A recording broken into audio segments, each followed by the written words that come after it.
이번 한 주간 고난주간이 시작됩니다. 여러분들과 함께 이 고난주간에 예수님께서 일주일 동안 보내신 행적을 살펴보면서 고난주간의 은혜를 받고자 합니다. 함께 찬송 부르겠습니다. 420장 통일찬송가 212장 너 성결케 위해. 너 성결케 위해 늘 기도하며 너 주 안에 있어 늘 성경 보고 온 형제들 함께 늘 사귀면서 일하기 전마다 너 기도하라. 너 성결케 위해 내 머리 숙여 저 은밀히 계신 내 주께 빌라. 주 사귀어 살면 주 닮으리. 널 보는 이마다 주 생각하라. 너 성결케 위해 주 따라가고 일 다급하여도 당황치 말고 참 즐거울 때나 또 슬플 때나 너 주님만 믿고 늘 따라가라. 너 성결케 위해 늘 기도하며 내 소원을 주께 다 맡기오라.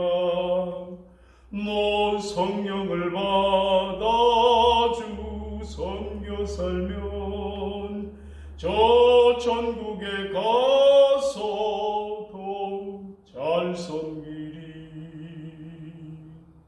아멘. 오늘 하나님 말씀 보겠습니다. 마태복음 21장 12절과 13절 말씀입니다. 12절입니다. 예수께서 성전에 들어가사 성전 안에서 매매하는 모든 사람을 내쫓으시며 돈 바꾸는 사람들의 상과 비둘기 파는 사람들의 의자를 둘러 엎으시고 그들에게 이르시되 기록된 바 내 집은 기도하는 집이라. 일컬음을 받으리라 하였거늘 너희는 강도의 소굴을 만드는도다 하시느니라. 아멘. 예수님께서 종료주의를 마치고 월요일날 처음으로 하신 일은 분노하시는 일이었습니다. 오늘 말씀을 통해서 볼 때 성전을 정화시키는, 깨끗하게 하시는 일을 했습니다.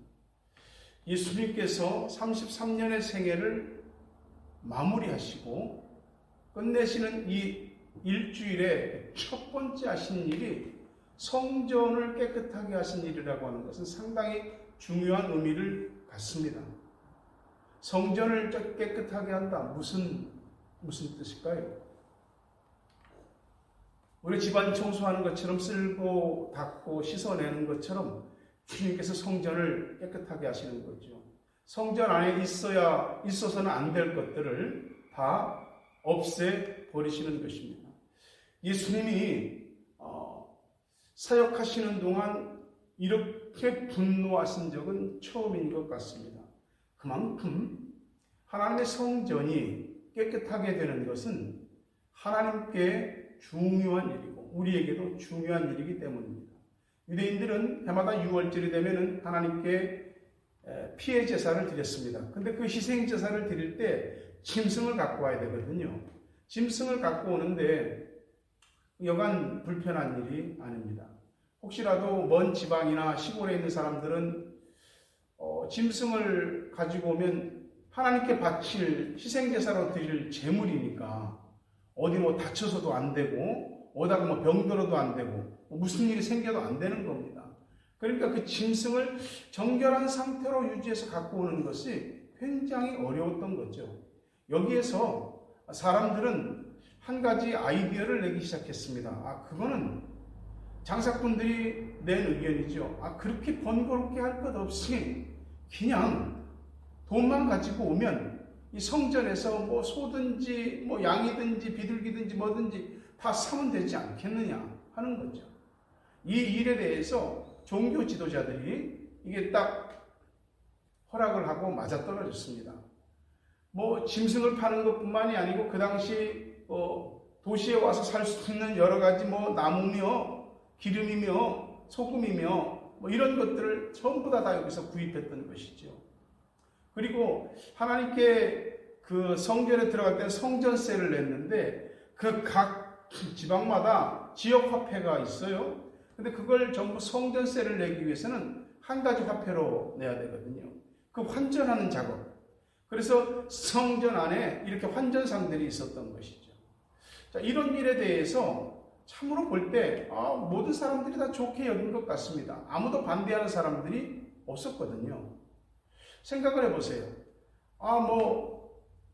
종교 지도자들은 성전에 자리를 내주고 장사꾼들은 거기서 장사를 하고 종교 지도자들은 자릿세를 받고 사람들은 간편하게 돈만 가지면 모든 것을 살 수 있으니까 뭐 대단히 편리한 것이죠. 누가 반대할 이유가 없습니다. 한 사람도 반대한 사람이 없었습니다. 그런데 딱 한 분, 우리 주님이 반대하셨어요. 주님이 싫어하셨어요. 주님은 분노하셨거든요.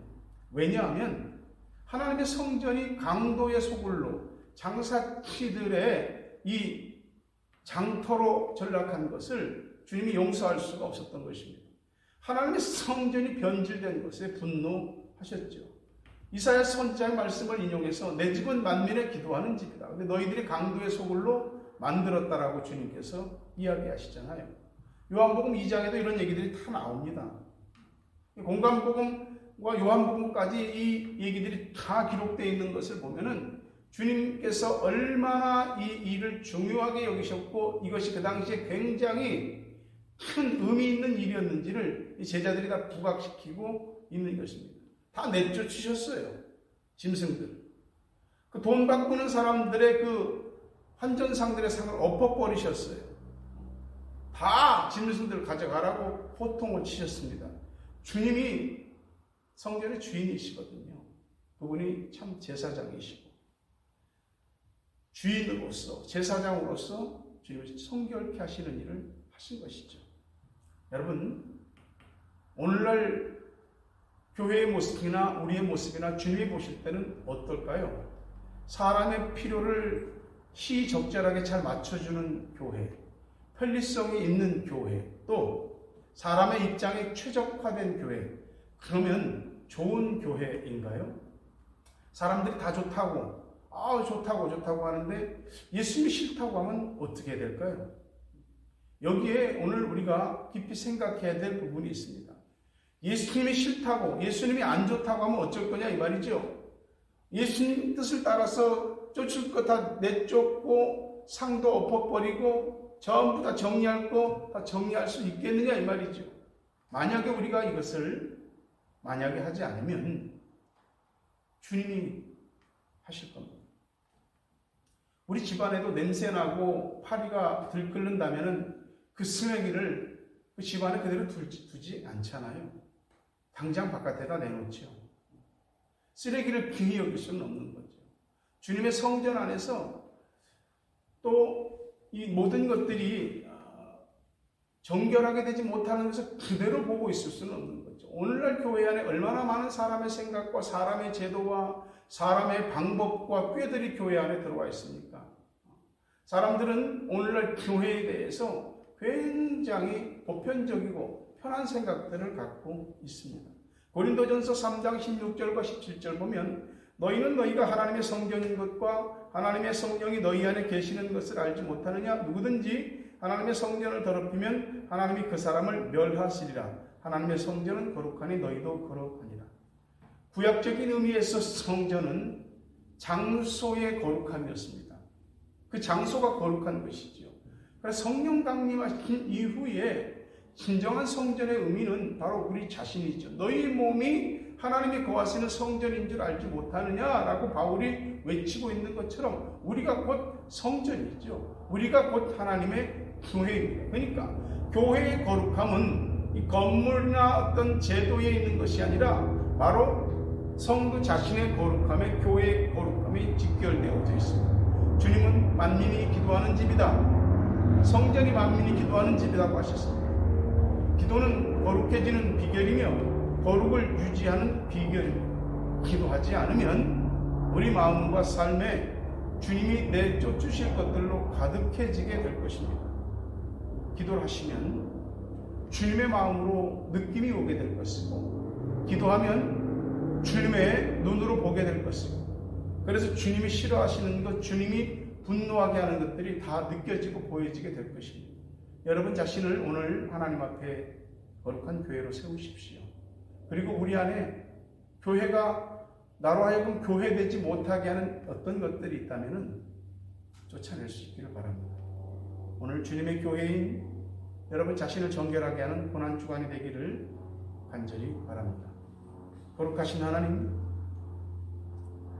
우리 안에 주님께서 기뻐하시지 않는 것들이 있습니다. 주님께서 쫓아내시고 엎어버리시고 다 정리해 버리실 것 같은 그런 모습들이 우리 안에 있습니다. 주여 보게 하여 주옵소서. 그리고 이 고난주간의 귀한 날 우리가 하나님 앞에 우리의 내면 세계가 정화되고 주님 앞에 새로운 교회로 오늘 정결케 되고 기도하는 교회가 바로 나 자신이 되게 하여 주옵소서. 예수님 이름으로 기도합니다. 아멘.